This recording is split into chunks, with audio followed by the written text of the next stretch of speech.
Hello दोस्तों, हमारे YouTube channel success life में आप सबका स्वागत है। दोस्तों, आज की इस वीडियो में हम आपको बताने वाले हैं कि ज़्यादा पूजा पाठ करने से क्या होता है और ज़्यादा पूजा पाठ करने वाले दुखी क्यों रहते हैं, इसका क्या कारण है। हम में से अधिकतर लोग भगवान की भक्ति, पूजा अर्चना इसलिए करते हैं ताकि ईश्वर हमारे दुख मिटा सके और हमारा मन शांत हो सके। पर वास्तव में ज़्यादा पूजा पाठ करने से क्या होता है, हम नहीं जानते। दोस्तों, अतः आज का यह वीडियो भक्त जनों के लिए है जिनके मन में भगवान के प्रति असीम आस्था है और वो चाहते हैं कि भगवान ही उन्हें अवसर दे, क्योंकि अधिकतर लोगों को लगता है कि मुंह से हरे कृष्णा हरे राम बोलना ही सबसे उत्तम है। क्या सिर्फ भगवान के सामने सर झुकाकर उन्हें प्रणाम करना काफ़ी है या फिर इससे भी बड़ी हमारी कोई जिम्मेदारी है। जी हाँ, ऐसा क्यों होता है कि भगवान की भक्ति करने वाले लोग अक्सर ज़्यादा दुखी दिखाई देते हैं उनकी अपेक्षा जो अय्याशी करते हैं। वास्तव में इसके पीछे का कारण आप तभी समझेंगे जब आप इस वीडियो में अंत तक बने रहेंगे और ध्यानपूर्वक सुनेंगे। दोस्तों, पूजा पाठ हमारे थोड़ी देर के लिए मानसिक शांति दे सकती है, लेकिन कुछ पल बाद वही बेचैनी हमारे समक्ष फिर खड़ी हो जाती है। ऐसे में मनुष्य इस दुविधा में पड़ जाता है कि पूजा पाठ का असल में लाभ होता भी है कि नहीं। दोस्तों देखिए, समस्या पूजा पाठ में नहीं है, बल्कि दिक्कत हमारे अज्ञान में है। हमें नहीं पता यज्ञ क्या है, हवन भजन कीर्तन भक्ति क्या है, लेकिन फिर भी हम इन चीज़ों को निभाने लग जाते हैं। दरअसल हम खुद को ही इस बात से ठगाए रहते हैं कि हमारी वास्तविक समस्या क्या है। हम नहीं जानते हमारी परेशानी क्या है और इस परेशानी का इलाज क्या है। हम इसके बजाय कई चीज़ों का प्रयोग करते हैं और पाते हैं कि वो चीज़ें काम नहीं आ रही है।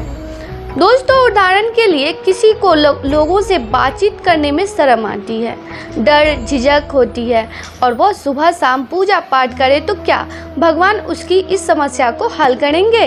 नहीं ना। उसकी समस्या तभी हल होगी जब हम लोगों से बातचीत करने की हिम्मत उठाएंगे।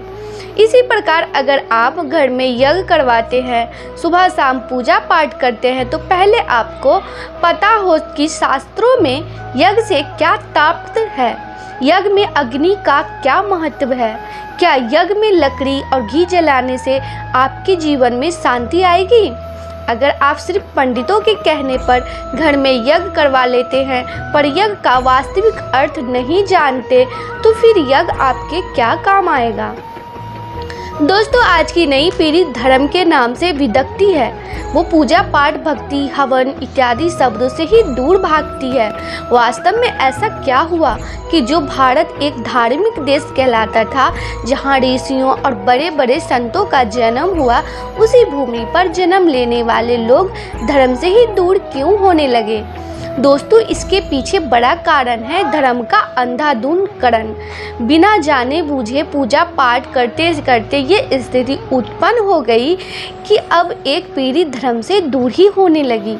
उसे पता लगने लग गया है कि जो पाठ जब हमारे माता पिता या पूर्वजों करते थे उनसे वास्तव में तो कुछ लाभ होता नहीं, तो भला हम क्यों करें।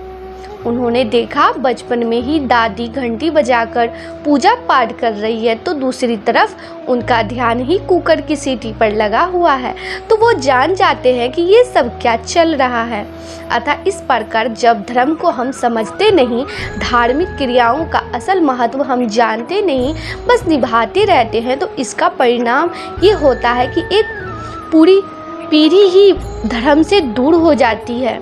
कोई भी धर्म हो, चाहे वो हिंदू हो, मुस्लिम हो, सिख हो, ईसाई हो, अगर हम धर्म के बारे में नहीं जानेंगे, अगर हम पूजा पाठ के बारे में पूरी जानकारी हमें नहीं रहेगी और बिना मन के बिना इसके हम करते रहेंगे, तो उससे हमें कोई लाभ नहीं मिलेगा। दोस्तों, पूजा पाठ तभी लाभदायक होंगे जब हम धार्मिक क्रियाओं का महत्व जानेंगे। कोई भी धर्म धार्मिक गतिविधि का हम पालन करें, इससे पूर्व यह समझने की इसका उद्देश्य क्या है। अगर आप धर्म नहीं जानते तो भला कोई भी पूजा पाठ किस काम का आएगा। अगर आप घर में यज्ञ करवाते हैं इस मनसा के साथ कि यज्ञ में लकड़ी जलाकर हवा शुद्ध हो जाती है, तो इससे आप भला किसको बेवकूफ़ बना रहे हैं। वैसे ही पर्यावरण में प्रदूषण बढ़ता जा रहा है, पर वास्तव में यज्ञ का अर्थ है स्वयं की आहुति देना, अर्थात अपने ज्ञान, ऊर्जा, समय, पैसे इत्यादि सभी संसाधनों को किसी सही कार्य में झोंक देना, ताकि सीधा आपको दुखों से मुक्ति हो और परमात्मा से मिलन हो सके। तब वास्तव में यज्ञ का फायदा हुआ। इसी प्रकार अगर आप कृष्ण राम की मूर्ति के आगे झट से हाथ जोड़ लेते हैं और समझेंगे कि भगवान आपको आशीर्वाद देंगे, तो ऐसा करके लाभ नहीं होगा। फायदा आपको मात्र तब होगा जब आप राम का योग्य वशिष्ठ सार पढ़ेंगे और कृष्ण की गीता में लिखी बातों को समझेंगे। देखिए, मूर्तियों प्रतीक यानी कि इशारा मात्र होती है। उनका उद्देश्य हमें सही जिंदगी जीना सिखाना होता है, पर हम जिंदगी घटिया जीते हैं और मूर्तियों के सामने झट से झुक जाते हैं।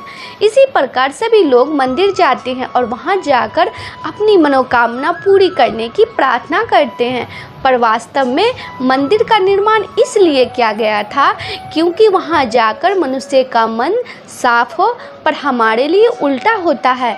हमारा मन साफ होने की बजाय हम मंदिरों को अपनी इच्छा पूरी करने की साधन बना लेते हैं। दोस्तों, देखिए, पूजा कीर्तन का महत्व आपको शांति, सच्चाई और सहजता तक लेकर जाना है। आप देखिए, जिस तरह आप परिवार में पूजा करते हैं उससे आपके जीवन में ये चीज़ें आ रही है या नहीं। सुबह शाम पूजा करने के बाद भी अधिकांश लोगों की ज़िंदगी और मन में कुछ खास बदलाव नहीं आता। ऐसे में यहाँ समझाना जरूरी है कि आम संस्कृति में जो पूजा प्रचलित है उसी तरह आप भी पूजा करें। अगर रोज़ की आरती और पूजा में आपको कुछ विशेष मन नहीं लगता तो अब समय है कि आप असली पूजा करें। उदाहरण के लिए कबीर राम के बड़े भक्त थे। उन्होंने अपना जीवन ही उन्हें समर्पित कर दिया, पर उनका एक दोहा कुछ इस प्रकार है। दोस्तों, कबीर साहब कह रहे हैं कि अब उनका उठना बैठना सारे काम राम के आदेश पर है, तो मैं क्या राम के नाम की माला जपूं या मुख से राम राम कहूं। अब तो राम ही हमें जपता है, हमें राम नाम कहने से भी मुक्ति मिल गई। पर कबीर के ये शब्द आम संसारी के लिए है। हमारे अंदर तो ढेर सारा डर, लालच और अज्ञान है, हम ये पंक्तियाँ नहीं कह सकते। लेकिन कबीर, जिन्होंने भले कभी आरती की थाली से राम को ना पूजा हो, उन्होंने तो अपना पूरा जीवन ही राम को सत्य और को समर्पित कर दिया। दोस्तों, राम के प्रति अपनी भक्ति में वो ये कह देते हैं कि अब हमारी तौर पर उन्हें पूजने की ज़रूरत नहीं, क्योंकि उनके अंदर तो राम बैठे हैं। अतः आपके लिए पूजा और कीर्तन वो है जब हमारा सर डर, लालच और आलस के सामने नहीं बल्कि सिर्फ सत्य के समक्ष यानी कि राम के समक्ष झुकेगा। तब वास्तव में समझ लीजिएगा कि अब हम राम के भक्त हो गए हैं। फिर आप बाहरी तौर पर पूजा कीर्तन करें या ना करें, इस बात से विशेष फर्क नहीं पड़ेगा कि ज़्यादा पूजा पाठ करने वाले लोग क्यों दुखी रहते हैं। दोस्तों, बहुत लोगों के मन में यह सवाल आता है कि जो लोग नास्तिक हैं, जो भगवान की ज़्यादा पूजा पाठ नहीं करते हैं, फिर भी वे जीवन में इतने सुखी हैं, जबकि लोग दिन रात ईश्वर की भक्ति में डूबे रहते हैं, ज़्यादा पूजा पाठ करते हैं, उनके जीवन में ज़्यादा दुख और परेशानी आती है। आखिर ऐसा क्यों?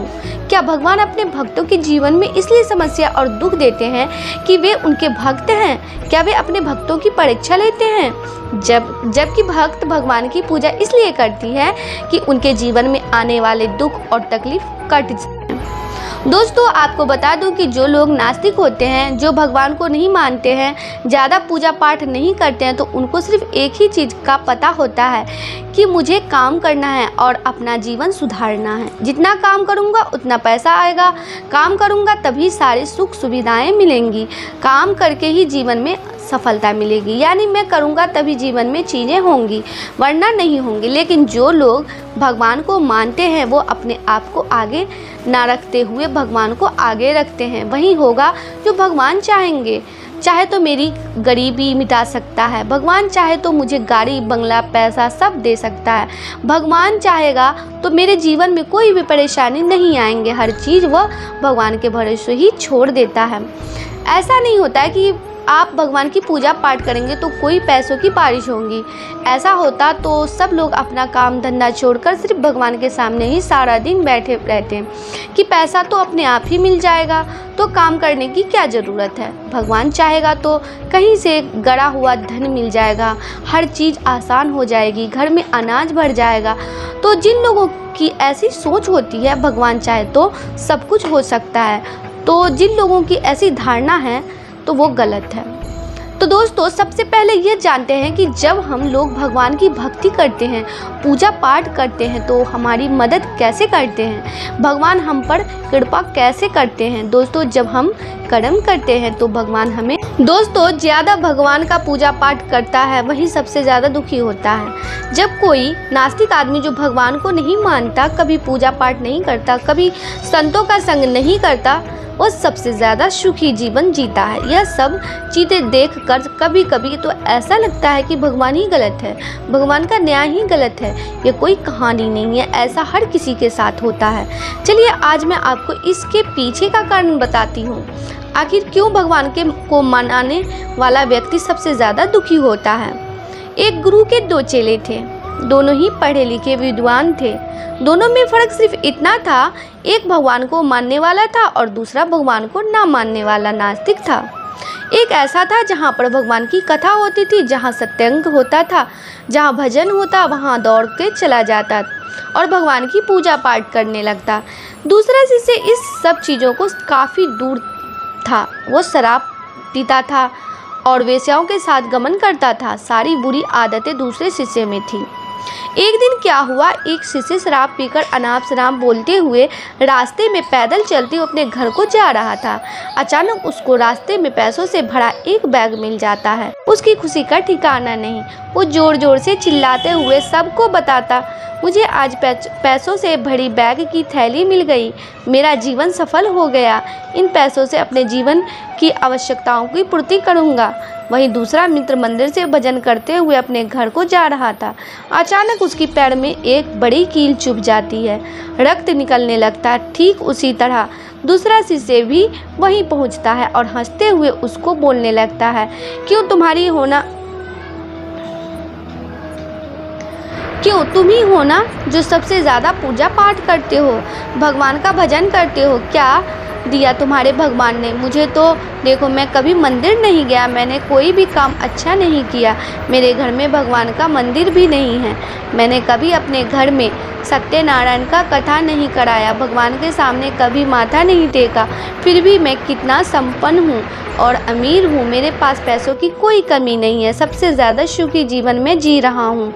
अच्छे शिष्य को उसकी बात चुभने लगी। उसने मन ही मन विचार किया, हाँ यह तो सच बोल रहा है, मैं कितना पूजा करता हूँ, मैं कितना भगवान को याद करता हूँ, फिर भी मैं इतना दुखी हूँ और वह कुछ नहीं करता फिर भी कितना सुखी है। इतना सोचते हुए वो अपने गुरु के साथ चला जाता है और यही प्रश्न गुरु से करता है। गुरु जी मुस्कुराते हुए बोले, भगवान जो करते हैं अच्छे के लिए ही करते हैं, जिसकी जैसी योग्यता होती है उसकी उसी के अनुसार फल देते हैं।